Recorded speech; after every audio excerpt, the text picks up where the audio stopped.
In arrivo nuove restrizioni non solo col DPCM ma dopo l'ordinanza del Presidente Fedriga, una giornata convulsa, l'avete assistito anche seguendo direttamente le nostre dirette già a partire dalle 11:30 col discorso del governatore del Friuli Venezia Giulia, un Friuli Venezia Giulia che si riscopre praticamente bicolore, ovvero giallo per quanto riguarda la zona di Trieste e Pordenone, arancione quasi tendente al rosso quello che riguarda il Udine e la zona della provincia, la ex provincia di Udine e quella di Gorizia. E allora, tanto per farvi capire, chiedo alla regia di Pierangelo Butazzoni magari di far vedere cosa può succedere in una zona arancione alla quale ci eravamo sostanzialmente un po' disabituati anche nelle ultime 5 settimane da quando eravamo in zona gialla. Praticamente, a parte il fatto il solito divieto di circolare dalle 22 alle 5 del mattino, ma soprattutto vietato gli spostamenti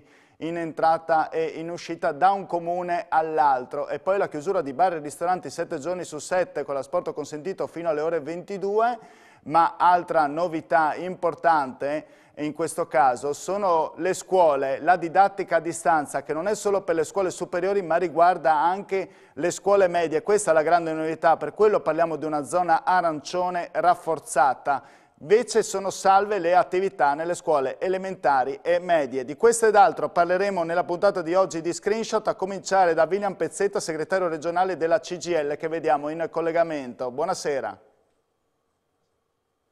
Ecco, vediamo se riusciamo ad avere l'audio preciso, perché abbiamo una leggera disconnessione nella tecnica. Proviamo di nuovo. Buonasera Pezzetta. Buonasera Benissimo. A tutti, anche ai telespettatori. La sento limpido adesso. Allora, primo commento da parte sua su questa, diciamo, zona arancione rafforzata per quanto riguarda la provincia di Udine e Gorizia, e soprattutto questa didattica a distanza che torna fortemente non solo per le superiori ma anche per le medie.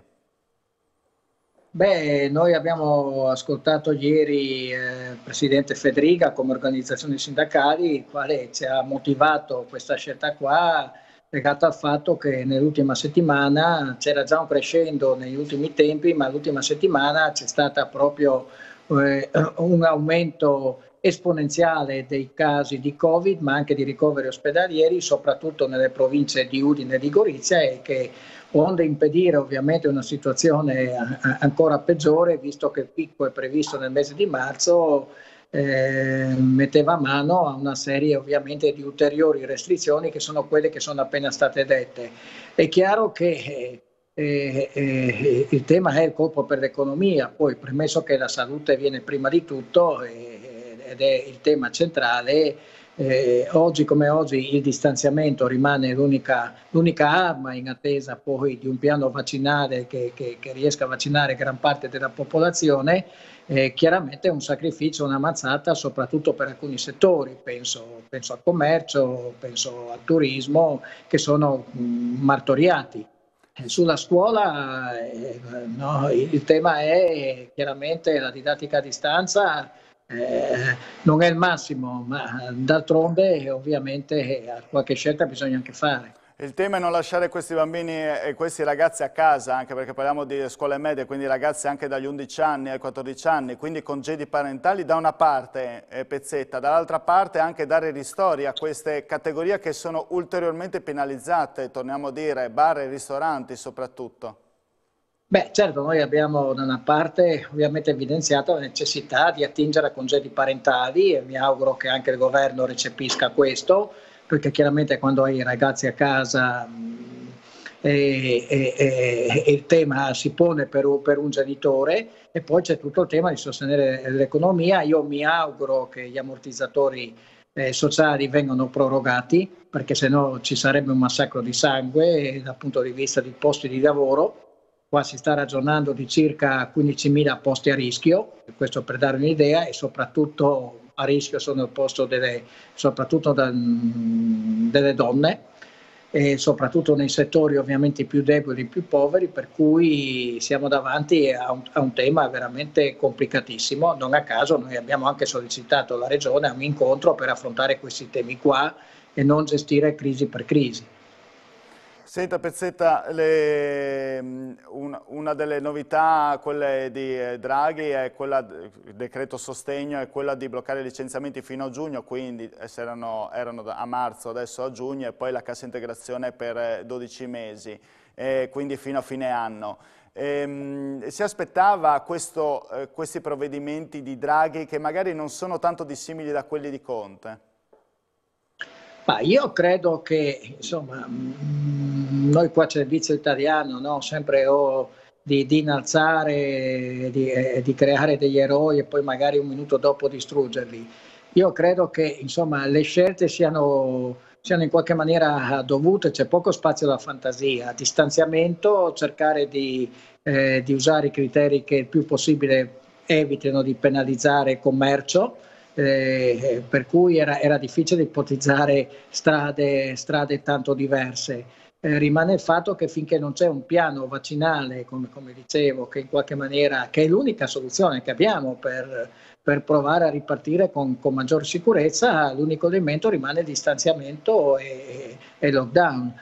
Poi è chiaro che non è tanto la scuola, io tornando alla scuola nelle aule, c'è tutto l'altro tema, il tema dei trasporti, il tema fuori quando i ragazzi si trovano, no? Perché poi abbiamo visto anche tante scene per cui c'era anche un tema di controlli, secondo me, che un po' sono venuti a mancare, e il tema dei trasporti era un tema che noi già da mesi avevamo sollecitato, perché è chiaro che quando muovi migliaia e migliaia di ragazzi Certo. o hai un piano chiaro o altrimenti il rischio è poi ovviamente di aumentare di più i contagi.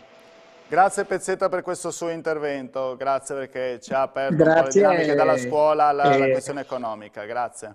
buona serata a tutti, grazie. E allora Pezzetta ha affrontato giustamente un problema che è sì quello delle scuole, ma anche quello dei trasporti o anche quello dei contatti dei ragazzi all'infuori della scuola. Ci si rifà appunto alla chiusura delle scuole, però in verità il vero problema si sposta anche quello che accade fuori dalle mura degli istituti scolastici. Sentiamo Cristina Gregoris, vediamo se abbiamo in collegamento con noi. Priorità alla scuola, perché vorremmo capire anche i genitori, d'altronde il titolo è Scuole di nuovo chiuse, genitori nel caos, che cosa succederà a questo punto. Buonasera Gregoris. Buonasera a tutti. Buonasera, lei l'abbiamo vista varie volte in piazza scendere a Trieste, in Piazza Unità. Mi sa che quello è l'ambiente anche più o meno dove è lei in questo momento. Mi sa che tornerete di nuovo in piazza, a cominciare da sabato? Sì, certo. Purtroppo la protesta deve continuare. I problemi delle famiglie sono tantissimi e adesso si aggiunge anche la nuova chiusura della scuola. Non è possibile che venga penalizzata solo una fascia d'età che è quella dei ragazzi, adolescenti, e poi in questa ultima ordinanza che non abbiamo ancora visto vengono penalizzati anche i ragazzi delle medie, gli studenti delle scuole medie, che ricordo sono ragazzi che hanno dagli 11 ai 13 anni, quindi sono ragazzi molto piccoli che non possono sicuramente stare a casa da soli, e quindi ci sarà necessità di avere la possibilità da parte dei genitori di usufruire di parentali, ma ricordo che non tutti hanno questa possibilità di usufruirne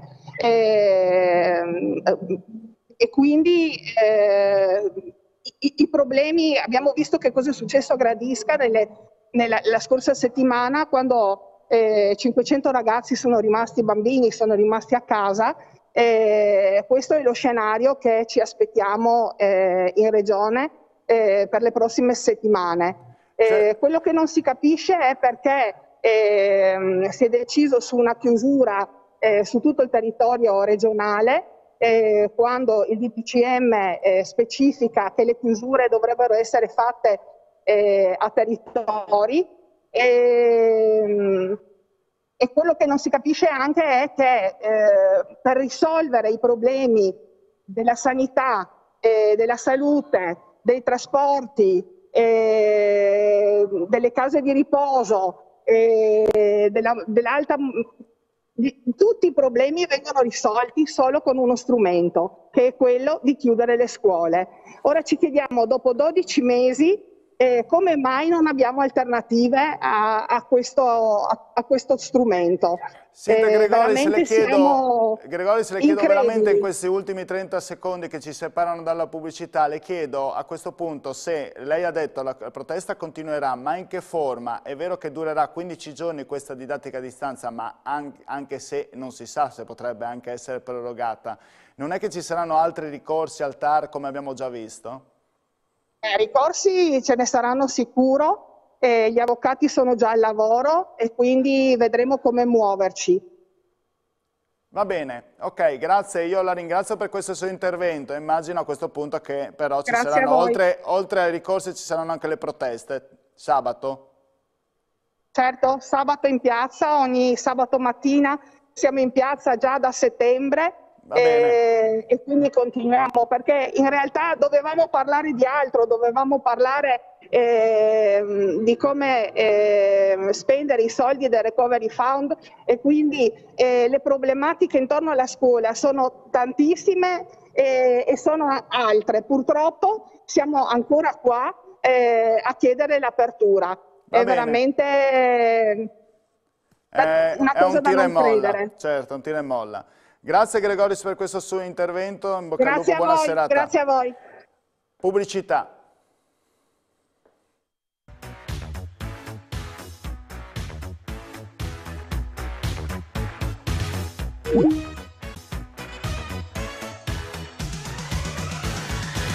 Eccoci tornati dalla pubblicità, abbiamo sentito quindi William Pezzetta, segretario regionale della CGIL, abbiamo sentito anche Cristina Gregoris del PAS, priorità alla scuola, che annunciavano anche subito il ricorso all'ordinanza, che deve ancora uscire peraltro, di Fedriga, uscirà proprio in questi minuti, e che riguarda appunto le scuole non in presenza ma in didattica a distanza per medie e superiori.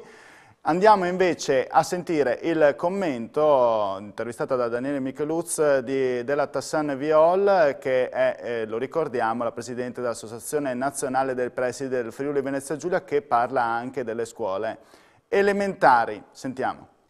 Professoressa Teresa Tassan Viol, Presidente regionale dell'Associazione Nazionale Presidi, le attese misure di restrizione sul mondo della scuola sono arrivate oggi, medie e superiori passano alla didattica a distanza, mentre le elementari potranno proseguire in presenza. Intanto una considerazione su questo.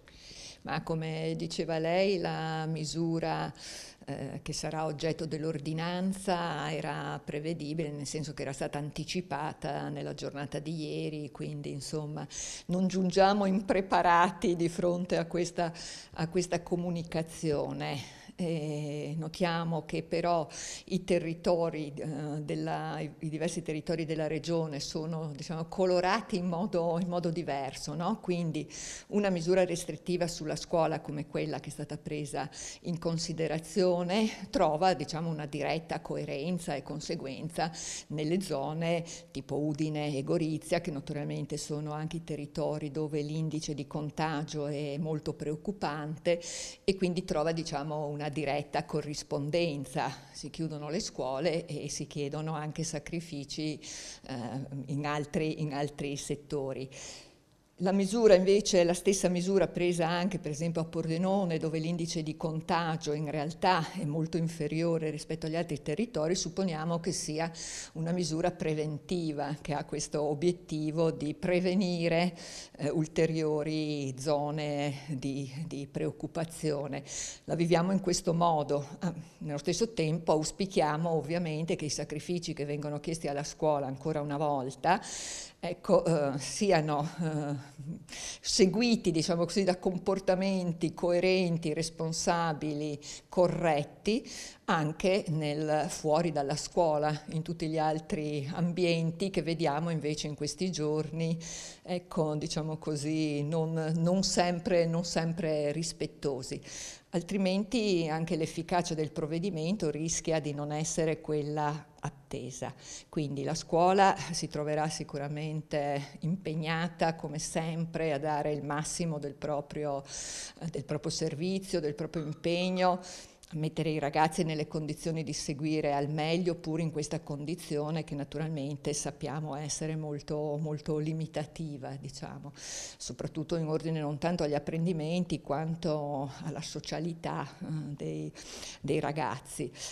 E nello stesso tempo auspichiamo, insomma, che questi sacrifici non siano inutili, ma siano corrisposti anche da tutti, ragazzi fuori dalla scuola e adulti in generale. Il paradosso sarebbe di bloccare in casa davanti a un video la mattinata degli alunni dagli 11 ai 19 anni per poi vederli nel pomeriggio sciamare, magari insieme alle famiglie, in altri luoghi. Questo non sarebbe un bello spettacolo.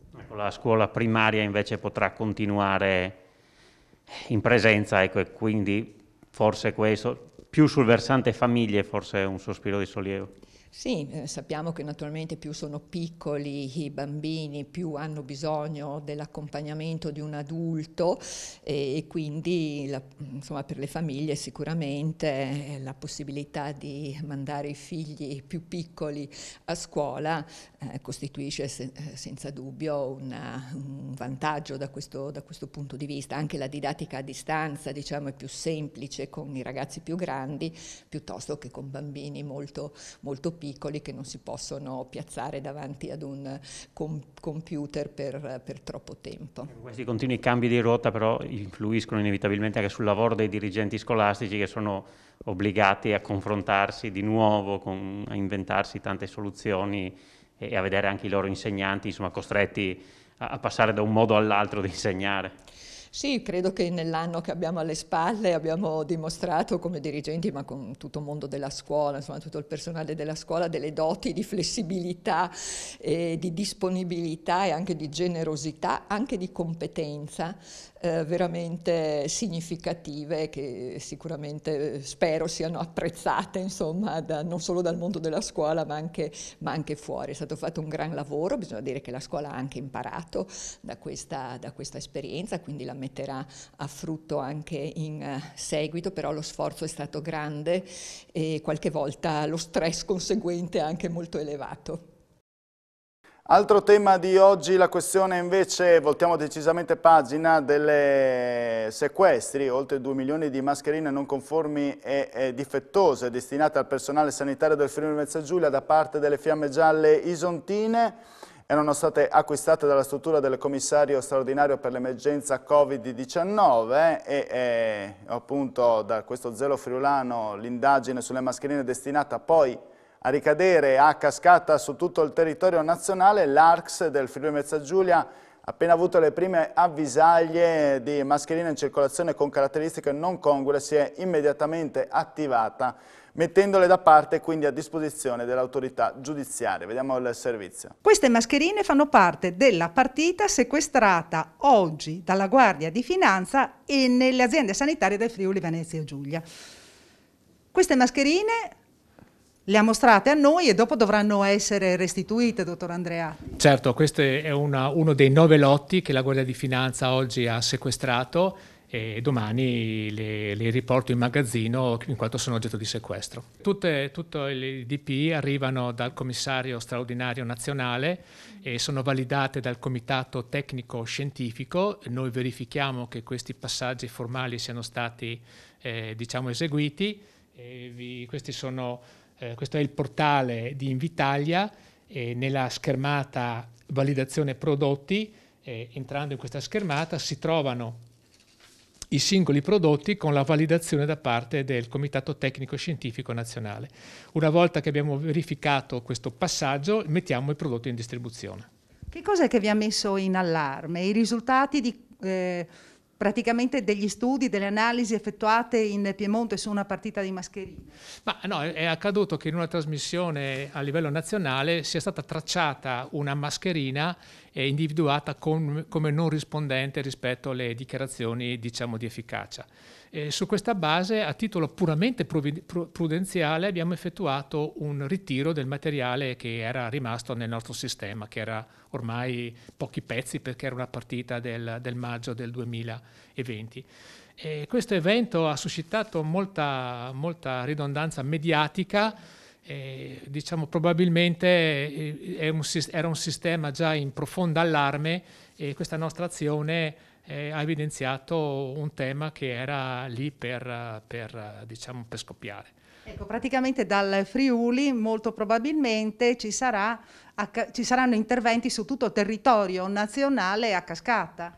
Ma io penso di sì, cioè a fronte di dunque sono alcune settimane che collaboriamo con la Guardia di Finanza, che ha prelevato alcuni campioni di diverse partite. Oggi la Guardia di Finanza, con il magistrato che ha emesso un decreto di sequestro, ha chiuso il cerchio evidentemente, ma io sono convinto che questa azione non potrà non avere un impatto nazionale, perché questo materiale è distribuito appunto dal commissario straordinario in tutta Italia. Noi rappresentiamo un pezzettino molto piccolo anche dal punto di vista delle quantità.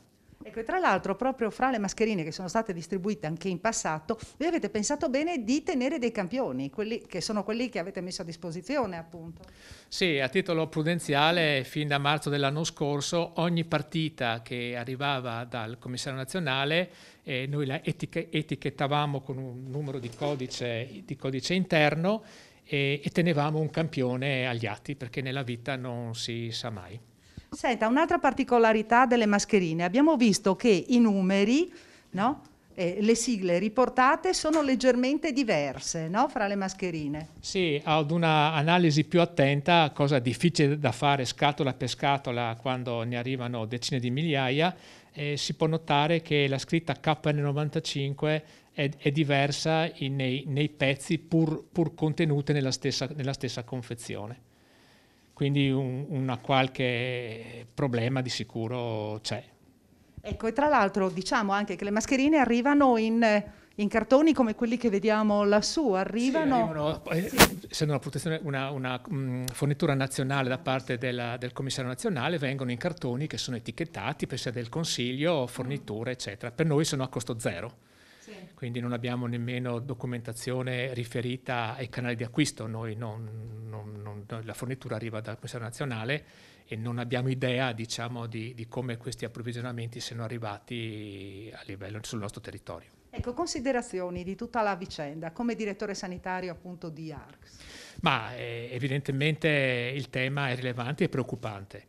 Noi ci aspettiamo che a livello nazionale cambi l'approvvigionamento di sicuro e soprattutto vengano effettuati dei controlli più approfonditi, perché rischiano le persone, rischiano il personale sanitario e non ce lo possiamo assolutamente consentire. Quindi auspichiamo che i controlli vengano esercitati a livello centrale, siano molto più approfonditi e anche il tracciamento, diciamo la positività del giudizio sia meglio documentato. Bene, con questo abbiamo concluso. Io vi ringrazio per la vostra cortese e fedele attenzione. Vi auguro ovviamente buona serata. Con Screenshot ci rivediamo domani, solita ora, alle 19:45. Grazie, arrivederci.